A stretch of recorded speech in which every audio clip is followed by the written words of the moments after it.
With the offense LSU has right now, they are one of the best in the country, passing, rushing, efficiency, everything. Every offensive statistic you could really think of, LSU's got it. The problem, their defense has not lived up to its end of the bargain. We got a scale here. You think of that loss scale where it's a perfect balance, those two cups, you know what I'm talking about? It's not really even right now because the offense is putting in the work.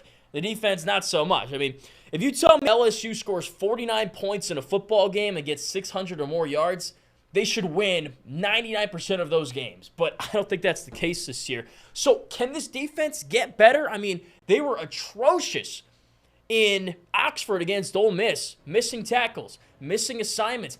Rare that they got to stop.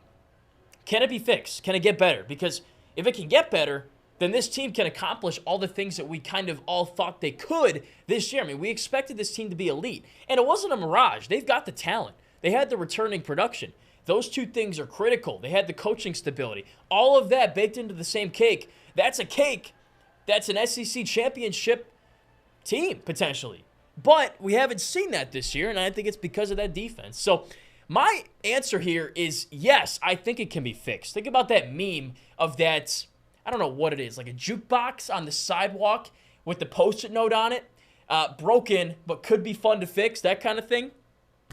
I think this is a matter of restarting the system, like turning it off and back on again when you think something's broken. I think that's all it is. Like, all the things that LSU struggled with in that loss to Ole Miss are all things that could be fixed in 1 week. You know, knowing what coverage you're in, that's just simple communication. Making a tackle, that's all effort. And I mean, think about Ole Miss. They run that fast-paced, up-tempo offense. Yes, LSU should be in shape. Yes, they should be prepared for that physically. I mean, you practice in 100-degree heat every day here in the summer, but they weren't. You won't really see that against Missouri, nor will you see it much throughout the year because not many teams spend like less than 30 seconds of real time in between plays like Lane Kiffin's teams do. We did the film review on Tuesday's episode. Check it out if you missed it. And I showed you guys two different plays where Ole Miss scored touchdowns. And it wasn't like it was, you know, just better athletes, better personnel. Some of it was schematics. Some of it was Lane Kiffin calling up great plays, having excellent play design.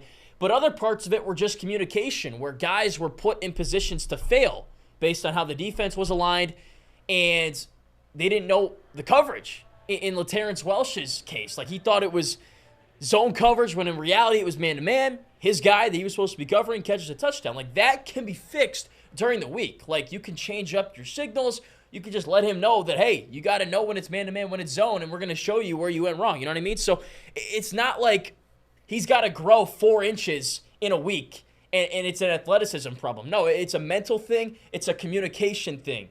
Okay, so that's kind of what needs to be fixed this week. But here's what needs to be fixed from a personnel standpoint.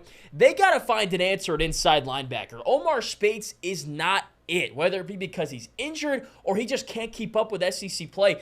I think we can all agree that Whit Weeks has looked like the guy at inside linebacker. Number 40, he's got speed, he's tough, he's just less of a risk. You kind of know what you're getting with Weeks. And I've tried to ask Coach Kelly why he doesn't play more. Haven't really gotten an answer, and I'm not there every day of practice, so I can only go based on what I see at the games. But I think Whit Weeks has to play more at inside linebacker in this game. We'll see if he does. And then I talked about this on Tuesday as well. What's wrong with the defense? I still don't think Harold Perkins is getting enough opportunities to rush the passer and just be a game wrecker. This guy's got speed that nobody else has on the defense. Maybe nobody else even has on the field. He probably is one of the fastest guys on the football field amongst all the 200 or so players that are on the sideline, in the game, whatever. You got to use that to your advantage a little bit more, I think. I don't want to see him dropping into cover two. I'm sure he can do it, but use him to the best of his abilities. And his best attributes are just being a guy that's going to wreck a play, rush off the edge, get a sack, get a TFL, and just not even let that pass get off. I think we got to see more of that in this game and really the rest of the season. I mean, think about what he did last year. They beat Alabama. Perkins spied Bryce Young, and good things happened.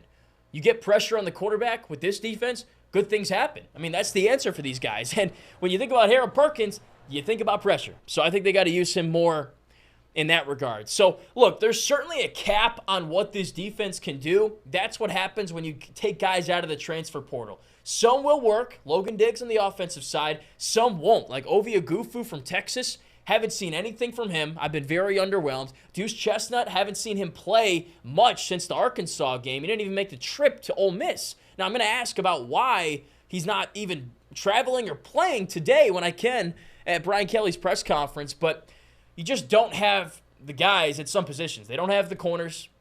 They don't have the linebackers. And if you don't have the guys, you got to rely on what you do have. And what they do have is not very good. So, again, I think pressure is the key. You just got to find a way to get the best result out of the guys that you have on the field. So we'll see what changes this week going into Missouri. I think a lot of it is fixable, so they certainly can be a serviceable defense. We're just looking for top 75. All right, we'll set the bar pretty low. Right now, we're in the hundreds. We're amongst one of the worst defenses in college football. So can we get up to top 75 if we're LSU? That's kind of what we're asking for here, because if they can complement this offense at all, this is a pretty good football team. So let's see what adjustments they make against Missouri. This is an offense that loves to take advantage of defenses that make mistakes. I'll talk about that more in a second. We'll see what changes, if anything, in Como.